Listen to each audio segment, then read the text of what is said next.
Nope, doesn't happen. Protecting your pet against external parasites is, like it or not, on you. Me. And why should you do it? Not simply because fleas, ticks, mosquitoes and their friends are a nuisance, but because they can carry pathogens of dangerous diseases such as heartworms, Lyme disease, leishmaniasis, ehrlichiosis, babesiosis, tapeworms and morning zombie breath syndrome. One of these I just made up. There's a variety of alternatives to achieve protection, and pharmaceutical companies are in constant noble competition for the privilege of selling you their products.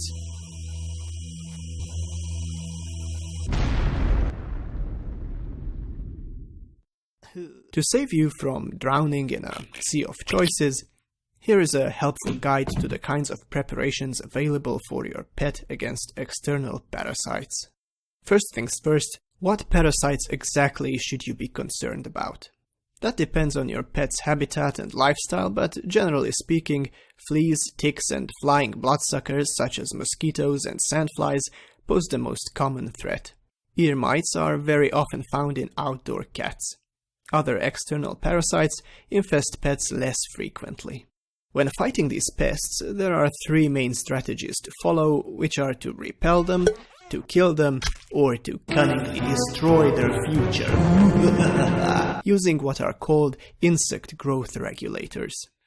When talking about repellency, many people think of a force field surrounding the animal, which deflects incoming ticks, fleas, mosquitoes, and the neighbor's annoying children. Some insect repellents do contain volatile compounds, which from the parasite's point of view smell like a mole Santa at the end of the day, and as such can work from small distances, but their effect relies on their evaporation, making them only last a few hours. Most products work differently. Repellency is achieved by what is called the hot foot effect.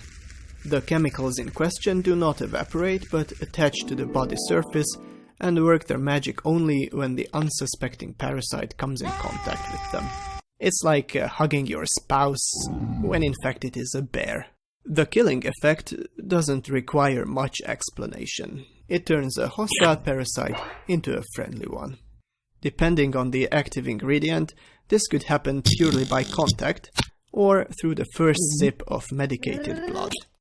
Insect growth regulators, or IGRs, are substances that don't harm parasites directly, but prevent their development.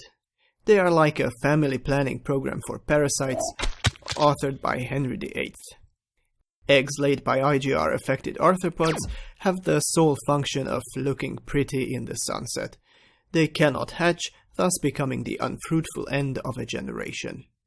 Larvae affected by IGRs are unable to turn into adults. After flunking all their exams in high school, they write blogs about how life sucks and eventually die of an overdose of self-pity. When it comes to products, there are two large categories of formulations. Topicals, such as spot-ons, collars, shampoos, powders and sprays, are applied on your pet, as opposed to systemics, tablets and injectables, which are to be put inside.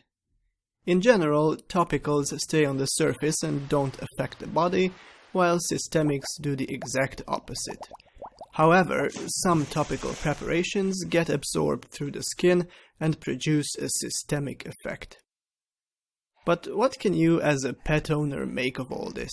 I'll ask my lawyer. We'll talk about it in the next part of the video. Health. It makes you live longer. The technical information in this video was fact-checked by Dr. Ákos Jerzsele, PhD, veterinarian pharmacologist Uber Warlock. I thank him very much. As much as I thank Siva for its support.